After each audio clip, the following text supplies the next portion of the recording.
Enzo Recto, kalaban ang katiwalian at kasinungalingan, kakampi sa katotohanan at kabutihan. Attorney Claire Castro binira ang sinabi ni Amy Marcos. Dahil po mga kabunyog, nagkaroon po ng live Zoom press con itong si Manang Amy, hinggil dito sa issue ng pag-endorse sa kanya ni Sara Duterte. Dito po mga kabunyog sinabi ni Amy Marcos, na naliligaw raw ng landas itong kapatid niyang si PBBM, dapat raw bumalik na ito sa tamang landas, at wag raw pasolsol sa mga sinasabi ng mga nakapalibot sa kanya. Ito naman ay inalmahan ng tagapagsalita ng palasyo, na si Attorney Claire Castro. Ayon po kay Attorney Claire, ano raw ang pinagsasabi nitong si Amy na naliligaw ng landas itong si PBBM? Ang gusto bang sabihin ni Amy ay gagayahin rin ang landas na tinahak ni Digong? Ganon ba raw ang ibig sabihin ni Amy? Yung landas na ginawa ni Digong, na kung saan naganap ang madugong drug war nito, at namayagpag ang iligal na pogo.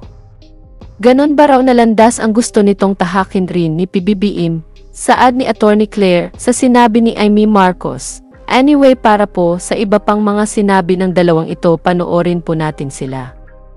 Tayong magagawa, talagang marami ng tuloy-tuloy na kamalian. Hindi ko maintindihan kung sino talaga ang nag-a-advise.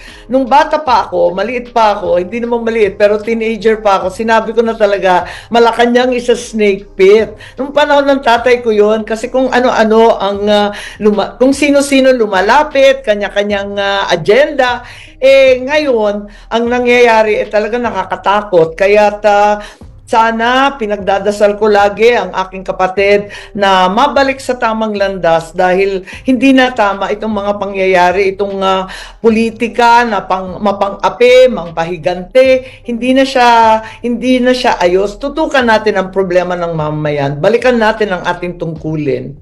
Yan mga kabunyog, narinig po natin itong mga sinabi ni Amy Marcos sa kanyang press con. Ngayon pakinggan naman natin itong buwelta naman ni Attorney Claire Castro sa sinabi ni Amy.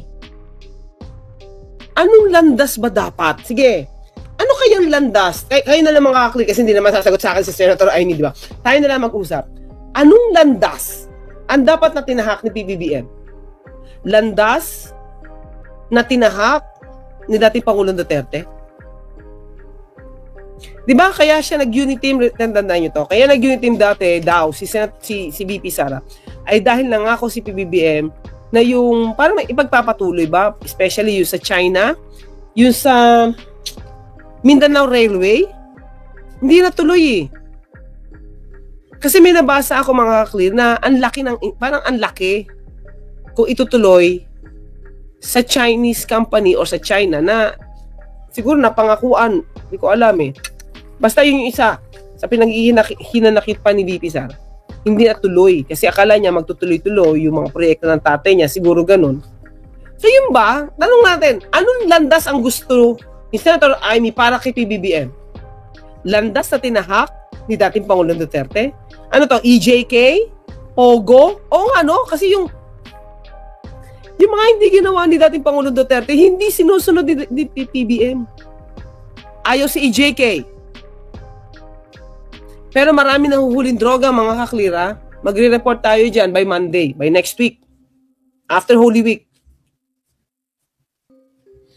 Hindi lang ito nakikita madalas sa mainstream media, pero ang dami nilang nahuhuli na droga. Pero walang patayan. Diba? So, ang gusto ba ni Senator Amy? Ang tamang landas ba for her? Ito ha, kaya niya kinakampihan ng Duterte, una kaibigan niya, pangalawa naniniwala siya dito, at yun ang gustong niyang landas na sundin ng kapatid niya. EJK, Pogo, Parmali, pagmumura, rape jokes, panghahalik ng mga babae habang nasa on cam. Diba?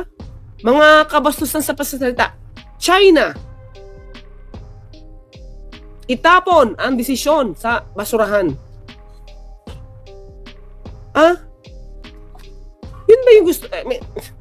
Di ba? Tanong ko lang mga kaklir, ano sa tingin nyo ang landas na gusto ni Senator Amy na tahakin ni PBBM.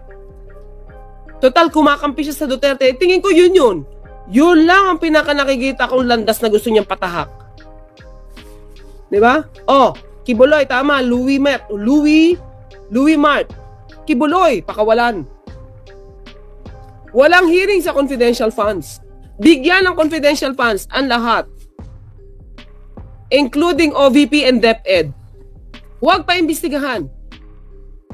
Yung ba ang landas na gusto ni Senator Amy? Gemma Boy Bahe? Oh, pagpatay Jax, yes. Diba? Hindi niya nilinaw kung anong landas ang gusto niya. Oh, walang impeachment, yes? Oh. Well, anyway, mga akli, sabihin ko naman sa inyo. No? Yung decision na impeachment, hindi naman talaga galing yan kaya. Wala talaga. I'm telling you. Walang basbas. Wala siyang... Hindi niya yung decision. Una-una, syempre, sa Congress yan. Hindi talaga. So, hanggang doon lang yung masasabi ko. Hindi talaga niya binalak.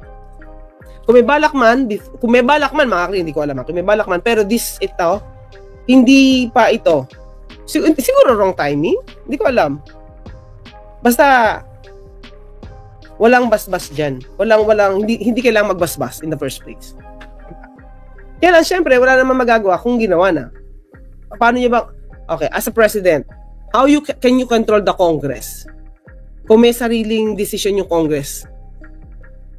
Separation of powers? Diba? So, minsan sabihin nila, hindi, may basbas yan kasi Pangulo yan eh. Pero, sa dami-dami yan, minsan may mga gawain na hindi naman magkakatugma. Diba? Siyempre, magdi-decide yung department, yung isang yung Congress. Eh, siyempre, wala naman siyang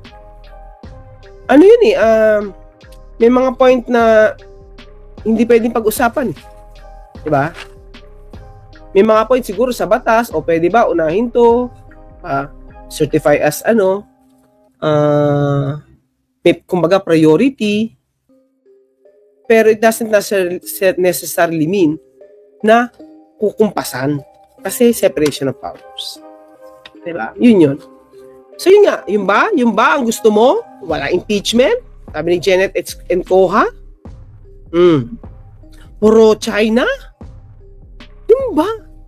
Hindi ko kasi, mga kaklis, kayo na lang kausapin to. Ha?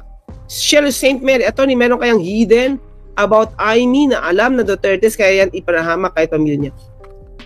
Hindi natin alam eh. Ito lang, tanong natin ha. Sige. Ano ang landas na sinasabi sa Senator Amy?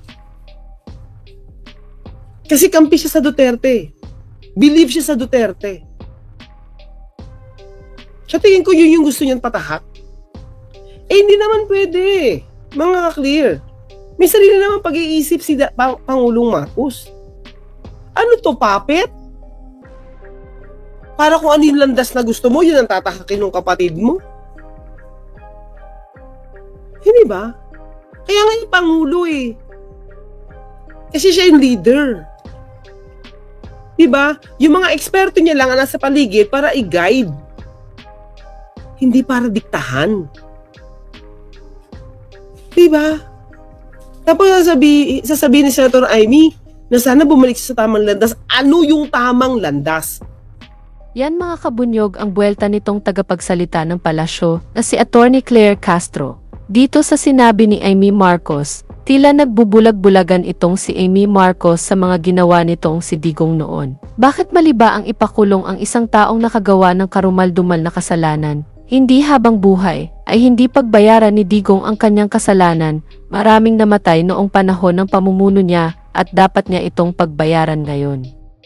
Kaya hindi naligaw ng landas itong si PBBM bagkus ginawa niya ang tama, ang ipakulong itong si Digong Duterte doon sa ICC. Anyway, dito na lang po ang aking topic. Mabuhay po tayo mga kabunyog. Bunyog, halikan na kasama ka. Bunyog, kapag buklod ay may pag-asa. Luzon, Visayas, Mindanao, isa ang pananaw. Sa bagong Pilipinas ang bunyog isisigaw. Bunyog